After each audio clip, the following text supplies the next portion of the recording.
সবে বাসেল এয়ারপোর্টে পৌঁছালাম। আমাদের ফ্লাইটটা ছিল আমস্টারডামের সিফল এয়ারপোর্ট থেকে বাসেল এয়ারপোর্ট পর্যন্ত।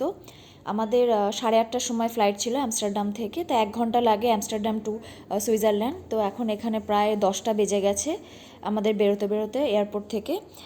তো আমরা আগেই জানতাম যে রাত হবে, সেই জন্যে আমরা এয়ারপোর্টের কাছে একটা হোটেল ভাড়া করেছি, ইবিস হোটেল। তো চলো তোমাদের সাথে আবার দেখা হচ্ছে আমার কালকে সকালবেলা।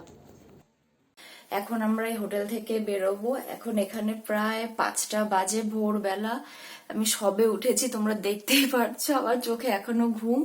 কোনো রকমে একটু রেডি হয়ে নিয়েছি। এবার আমরা বেরোবো এখান থেকে।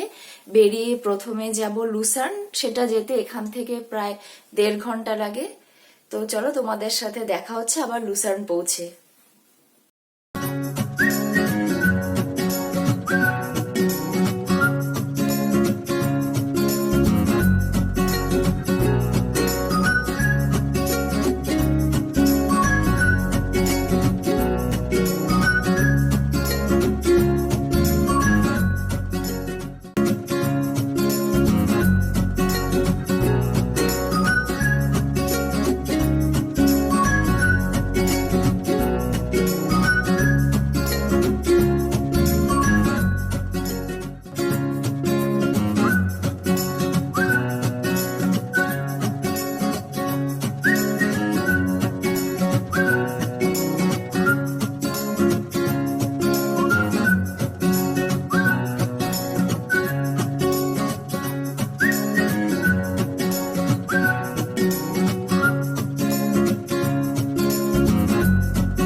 আমরা লুসার্ন পৌঁছে গেছি।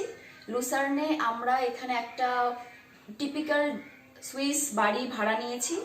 এখানে আমরা হোটেল ভাড়া নেইনি, এটা আমার প্রথম বিএনবিতে থাকা। এর আগে আমি যত জায়গায় ঘুরেছি বেশিরভাগ জায়গাতেই আমরা হোটেলে থেকেছি, অতএব বিএনবির অভিজ্ঞতা আমার নেই, এটা আমার ফার্স্ট টাইম। কিন্তু অসাধারণ বিএনবিটা। তা এই বিএনবিটা হচ্ছে শ্যালেট বলা হয় এগুলোকে। টিপিক্যাল সুইস যে বাড়ি হয় সেটা হচ্ছে এটা বাইরে থেকে দেখতেও অসাধারণ। চলো আমি তোমাদেরকে এবারে বিএনবির ভেতরটা পুরো দেখিয়ে দিচ্ছি। এটা হচ্ছে আমাদের একটা লিভিং রুম।